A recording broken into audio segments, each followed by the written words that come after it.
Challenge of notion building, यानी कि देश को बनाने में ना जो उस टाइम पे चैलेंज थे वो दिए हैं इसमें।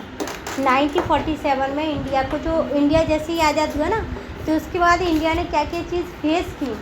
जैसे उन्होंने 655 पार्टीशन झेला, और बहुत सारी स्टेट उस टाइम पे ये कह रही थी प्रिंसली स्टेट कि हम पूरी तरीके से इंडिया से अलग रहेंगे, इंडिपेंडेंस रहेंगे। उसमें भोपाल था, जूनागढ़ था, हैदराबाद था, मणिपुर था। ये लोग क्या कह रहे थे कि हम बिल्कुल अपने आप को आज़ाद रखेंगे और अपना अपना एक अलग से देश बनाएंगे। तो इस तरीके के चैलेंज को यहाँ पे पढ़ेंगे।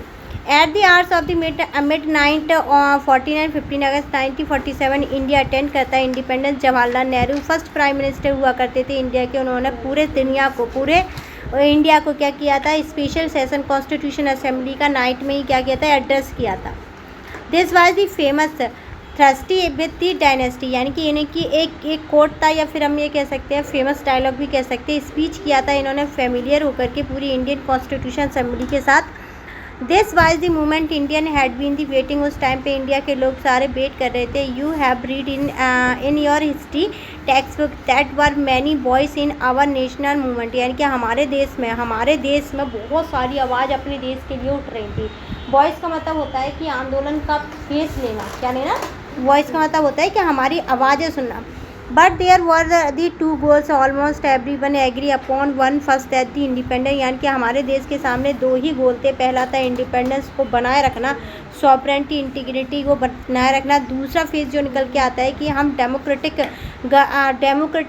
कंट्री हैं, तो इस चीज़ को भी बनाए रखना। And to that government will be run for the good for all, यानी कि फिर भी गवर्नमेंट ये चाह रही थी। हमारे पास दो ही गोल थे स्टार्टिंग में, एक तो अपने आप को इंडिपेंडेंस बनाना, दूसरा क्या करना, डेमोक्रेटिक या डेमोक्रेसी को इस्टेब्लिश करना, ठीक है, अचीव करना। पर्टिकुलरली पुअर एंड सोशल, जो पुअर लोग हैं, जो सोशल डिसएडवांटेज ग्रुप है उस टाइम पे, जैसे कि वुमेन थी, चाइल्ड थे, बच्चे थे, ये वल्नरेबल सेक्शन थे उस टाइम पे, या डिसएडवांटेज ग्रुप थे, पुअर जो बिल्कुल गरीब थे, उन लोगों को। Now we that country was independent time had come to realise the promise of the freedom, यानी कि जो हमने फ्रीडम के टाइम पे, फ्रीडम लेने से पहले अपने देश के लोगों के साथ जो प्रॉमिस किए उन्हें पूरा करने का अब टाइम आ गया था।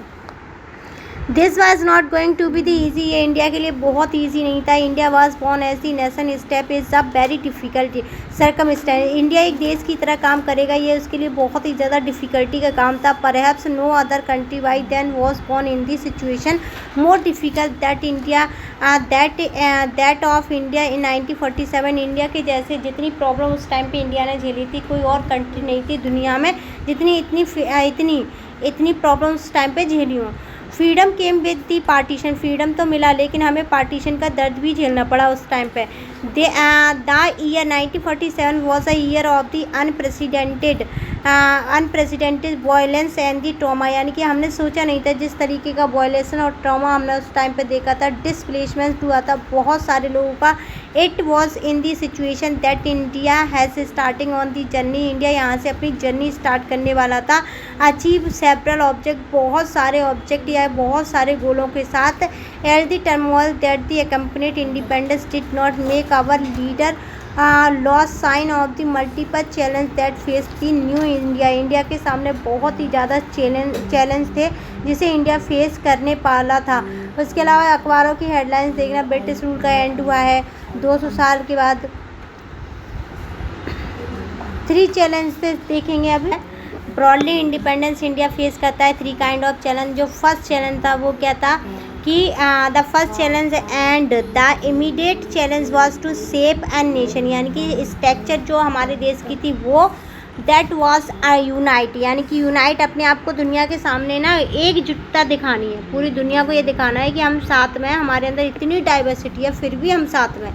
Eight accommodative of the diversity in our society, India was the land of the continental size, यानी कि इंडिया क्या है, कॉन्टिनेंटल साइज में था, डाइवर्स था। पीपल क्या करते थे, स्पोक करते थे डिफरेंट लैंग्वेज को, फॉलो करते थे डिफरेंट कल्चर को और डिफरेंट रिलीजन को। At that time it was the widely believe that India full of such kind of diversity, उस टाइम पे भी और आज के टाइम पे भी बहुत ज़्यादा डाइवर्सिटी थी। Not remaining together for the long है, और इसी डाइवर्सिटी के साथ हम क्या है आगे नहीं बढ़ सकते थे। The partition of India appear to be the proof everyone boast fair, यानी कि पार्टीशन ने इस बात को भी सिद्ध कर दिया था कि हम डाइवर्सिटी और इतने सारे कल्चरल डाइवर्सिटी, रिलीजन डाइवर्सिटी के साथ आगे नहीं बढ़ सकते थे, और पार्टीशन इसी का नतीजा था। There were serious question about the future of India, India के लिए बहुत ज़्यादा क्वेश्चन निकल के आए कि कैसे हो सकता है। Would India survivor as the unified country, क्या इंडिया एक यूनिफाइड कंट्री की तरह सर्वाइवल नहीं कर सकती। Would it do show by emphasising national unity at the cost of every other object, यानी कि हम किसी भी कॉस्ट पर, किसी भी कीमत पर हम मिलजुल के ही रहना चाहिए। What it mean the rejected or religion and sub national identities, and there was and the urgent question, यानी कि ये urgent question से how was integration of the territory of India to be the achieve, यानी कि integration India का कैसे हुआ, और क्या हम आज़ाद इसीलिए हुए थे कि हम इंटीग्रेशन कर सकें या टूट सकें या पार्टीशन को झेल सकें। द सेकेंड चैलेंज जो निकल के आता है डेमोक्रेसी का, you have already study the Indian constitution, you know that the constitution granted fundamental right, हमें ग्रांटेड किया है, ग्रांटेड का मतलब हमें दे दिए हैं फंडामेंटल राइट सभी को, and the extend the right to vote everyone, यानी कि और सबको हमने क्या दिया है, राइट टू वोट दिया है। इंडिया अडॉप्ट करता है representative democracy based on the parliamentary form of government, एक तो रिप्रेजेंटेटिव है और पार्लियामेंट्री फॉर्म ऑफ गवर्नमेंट भी हमारे यहीं हैं। दीज फीचर इंश्योर करते हैं political competition would take in the democratic framework, और यही फीचर हमें बताते हैं कि इंडिया का कॉन्स्टिट्यूशन कैसा है, डेमोक्रेटिक कॉन्स्टिट्यूशन है। Democratic constitution is necessary but not sufficient for the establish a democracy, जो इंडिया का कॉन्स्टिट्यूशन है वो जो इंडिया का कॉन्स्टिट्यूशन है उसमें डेमोक्रेसी तो है, लेकिन उस डेमोक्रेसी को कैसे इस्टेब्लिश करना है, ये प्रोसेस किस पर डिपेंड करती है, इलेक्शन कमीशन ऑफ इंडिया पर। Election commission of India constitution बनने के बाद में बनाए, पहले नहीं बना था। The challenge was to develop democratic practice and the accordance with the constitution, जितनी भी प्रैक्टिस होंगी हमारे देश के अंदर डेवलपमेंट वाली, वो कॉन्स्टिट्यूशन के अकॉर्डिंग ही हो। थर्ड चैलेंज क्या था, पहला चैलेंज था कि हमें यूनाइट दिखाना है, दूसरा था डेमोक्रेटिक दिखाना है, तीसरा देखते हैं the third challenge was to ensure development and well being, यानी कि हमें थर्ड में यही दिखाना है कि हमें डेवलपमेंट करना है और सब कुछ अच्छा दिखाना है। Of the entire society not only one section, पूरी सोसाइटी को ही अच्छा दिखना है या अच्छा डेवलपमेंट करवाना है, उसमें केवल एक सेक्शन के लिए ये डेवलपमेंट नहीं होना चाहिए।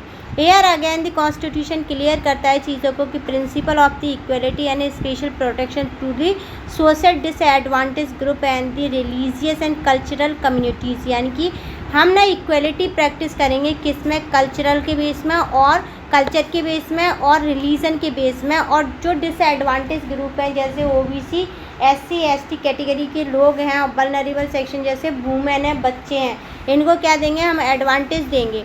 Direct principle of state policy इसी का एक एग्जांपल है जो कि हमने वेलफेयर के लिए दिया था। पॉलिटिकल क्या डेमोक्रेटिक पॉलिटिक्स जो है हमने अचीव की है, वो भी इसी का एक एग्जांपल है। उसके अलावा रियल चैलेंज जो निकल के आता है, इवॉल्व करता है इफेक्टिव पॉलिसी को, इकोनॉमिक डेवलपमेंट को, एंड एराडिकेट करता है पॉवर्टी को एराडिकेट करने के लिए कई तरीके के प्रोग्राम चलाए गए, जिससे कि हम अपने देश की जो क्या है लाइफ एक्सपेक्टेंसी है, भूखमरी जैसी समस्याएं, इनको भी ख़त्म कर सके। How did independence India response these challenge, यानी कि इंडिया किस तरीके से रिस्पॉन्स करता है इन तीनों चैलेंज पर। To be what did India succeed in achieve the various object, किस तरीके से बहुत सारे जो ऑब्जेक्ट और गोल है किस तरीके से कॉन्स्टिट्यूशन को सेट करेगा, और एंटायर बुक क्या रिस्पॉन्स करेगी पूरे क्वेश्चनों के लिए कि हम डेमोक्रेटिक डेवलपमेंट और इक्वलिटी को प्रमोट करने वाले डिसएडवांटेज ग्रुप को बेनिफिट देने वाले कंट्री बन पाएंगे आगे। This entire book is and the attempt to be the response to this question. The book tell a story of the politics in India and the independence so as to equip you will develop your own answer to question like these, यानी कि बहुत सारे question ऐसे होते हैं जो बहुत बड़े क्वेश्चन थे, लेकिन हमारे देश ने जैसे ही बस एक गलती जो हम कह सकते हैं क्या हुई, पाकिस्तान का अलग होना, बाकी तो इंडिया ने जो बोला था ब्रिटिश के साथ उससे भी बेहतरीन करके दिया है। In the first three chapter, we will look at at how the three challenges mentioned above were faced in the early year and independence. हमारे ये तीनों ही जो क्वेश्चन थे वो हम अर्ली वाले यानी कि आगे के आने वाले चैप्टरों में भी देखेंगे, और यहाँ केवल हम ये देखेंगे कि इतनी सारी प्रॉब्लम्स के साथ भी हमने आगे कैसे डेवलपमेंट किया है। इन दिस चैप्टर भी focus the first challenge of the nation building, यानी कि फर्स्ट जो है हमारा देश की स्ट्रक्चर शेप करना या किस तरीके से बिल्डिंग बनेगी वो देखेंगे। Occupy centre stage in the year immediately after independence we began by the looking at the event that format the context of the independence. This can help us understanding by the issue of the national unity, यानी कि पहला question उठता है national देश की unity के साथ। Unity मतलब अगर हम पूरे इंडिया की बात करें तो यूपी की अपनी खुद का कल्चर है और तमिल का अपना खुद का एक कल्चर है। अब इन दोनों को जोड़ने वाला कौन है? कॉन्स्टिट्यूशन और सरकार। अलग अलग कल्चर है, गुजरात का और अरुणाचल प्रदेश का बिल्कुल डिस्टिंक्ट कल्चर है, दोनों के धर्म अलग है, भाषाएं अलग है, लेकिन इन सबको जोड़ने का काम कौन करेगा? कॉन्स्टिट्यूशन सरकार करेगी। दिस कैन हैव हाँ क्या तो इंसान खुद तो कर लेता है ना उस चीज़ को। अभी भी तो नहीं, जैन जियों का जब प्रोटेस्ट हुआ था तो सरकार तो लड़वाने के लिए तैयार थी, तो क्या जैन जी आपस में लड़े उस चीज़ पे? बल्कि एक दूसरे को गले लगा रहे हैं और खाना खिला रहे हैं। तो सरकार नहीं कर रही उस काम को, जनता तो कर रही है ना, कोई तो कर रहा है ना। वादा क्या अकेला सरकार ने निभाया था दुनिया से कि हम आज़ाद होने के बाद इतना डेवलपमेंट लेके आएंगे? सभी का था वो, तो जो देश में रह रहे हैं कोई तो कर रहा है ना उस काम को, काम तो हो रहा है ना। उसके बाद देखेंगे this can help understanding why the issue of the nation. क्या उसके बाद क्या हुआ? जैसे ही हमने क्या किया, इवेंट फॉर्मेशन किया इंडिपेंडेंस के बाद, तो क्या देखा हमने कि नेशन यूनिटी के लिए हम लड़ाई कर रहे हैं। प्राइमरली हमारा चैलेंज क्या था? टाइम ऑफ इंडिपेंडेंस, और क्या करता था? हाउ इंडिया चूज शेप, यानी कि इंडिया कैसे अपना शेप करेगा, कि यूनिटी कैसे हम शो करेंगे और कैसे हमारे सेम कॉमन क्या होंगे, कॉमन गोल होंगे। यूनाइट करेगा, रिफ्लेक्ट करेगा एस्पिरेशन के साथ, अक्रॉस करेगा, रीजन में डील करेगा डिस्पैरिटी के साथ, और रीजनल डिफरेंस निकल के आएगा सेक्शन में। उसके अलावा अगर हम अगले चैप्टर में देखेंगे तो डेमोक्रेसी किस तरीके से हमने इस्टेब्लिश की और किस तरीके से डेमोक्रेसी को खोया एक डोमिनेंस के साथ। ठीक है, These three stamps were issued in 1952. They mark the first Republic Day, 26 January 1950. What do we imagine on the stamp? Tell your about the challenge to the new republic. हमने 3 तरीके के क्या बनाए थे? Stamp duty. ठीक है, ये जो 3 तरीके के हमारे पास दिख रहे हैं स्टैम्प, ये बनाए थे। If were asked to the design these stamp 1950, which image would you have chosen? यानी कि तीनों हमने पहले क्या दे दिया? 3 फ्रेम दे दिए कि इनमें से एक को क्या स्टैम्प की तरह यूज़ करना है।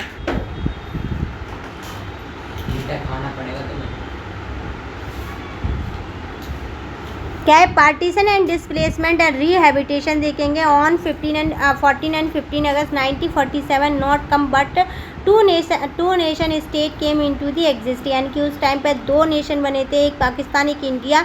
This was result of the partition, the division of British India into the India and Pakistan, drying of the border demarcating, यानी कि क्या है? ड्राइंग की गई किसकी?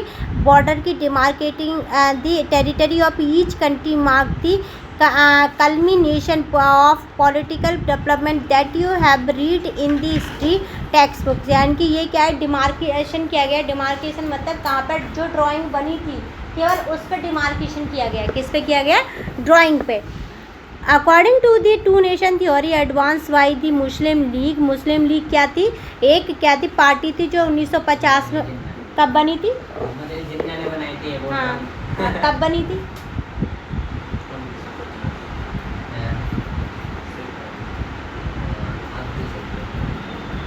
ताली बजा दो। 1950 तो मैं कहने वाली थी, लेकिन 1950 तो है नहीं, 1905 में बनी थी। सही बोला तूने, 1950 में पहले बनी थी। क्या बात है? 1905 में नहीं बनी थी, कब बनी थी? 1906 में बनी थी। तब भी जीत गया। 1905 में तो बंगाल का विभाजन हुआ था, उसके 1 साल बाद बनी थी। सही बताया इनने। मैं नहीं बताया था उसे कल परसों के दिन। तो इनने तो जिसे पहले ही जीत गया। India consist of the not one but the two people, Hindu और मुस्लिम। इंडिया क्या है, एक नहीं था। इंडिया मतलब इंडिया दो लोगों से मिलकर बनाता है, हिंदू और मुस्लिम कम्युनिटी से, जिसमें ना पाकिस्तान ने डिमांड की कि हमें हमारे लिए एक अलग से देश चाहिए।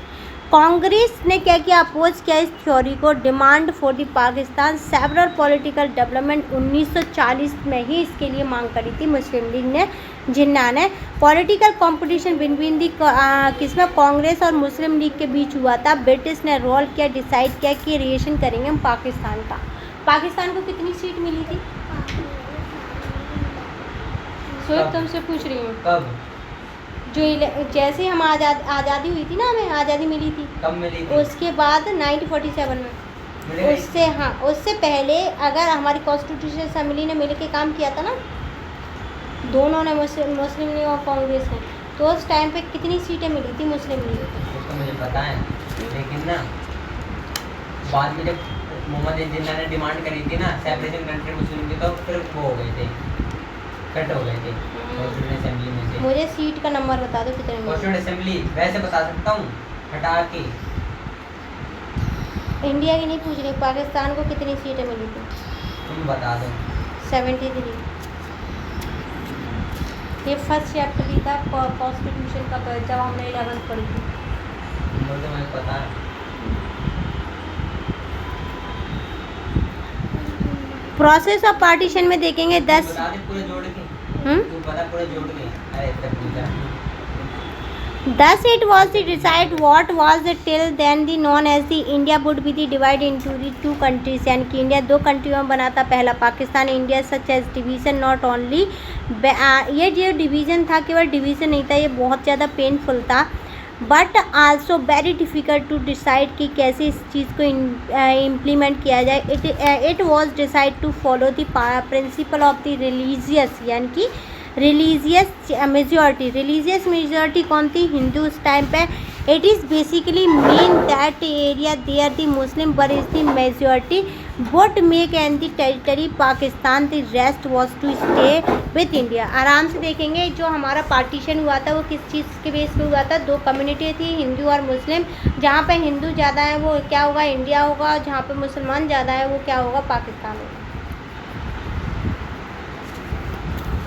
The idea might appear simple, ये आइडिया बहुत सिंपल था। It is present all kind of difficulty. First of all the was not single belt, यानी कि मुस्लिम जिस मेजॉरिटी में रहते थे, जिस जगह पर, वो सिंगल बेल्ट नहीं थी। Majority area in British India, there were two area of the concentration, दो एरिया थे जहाँ पे बहुत ज़्यादा मुस्लिम थे, वेस्ट और ईस्ट में। वेस्ट में पाकिस्तान बना, ईस्ट में बांग्लादेश बना। There was no way these two part of could be join, यानी कि दोनों पार्ट जॉइंट नहीं थे, ये अलग अलग थे, जिसके मिडिल में क्या था? इंडिया था।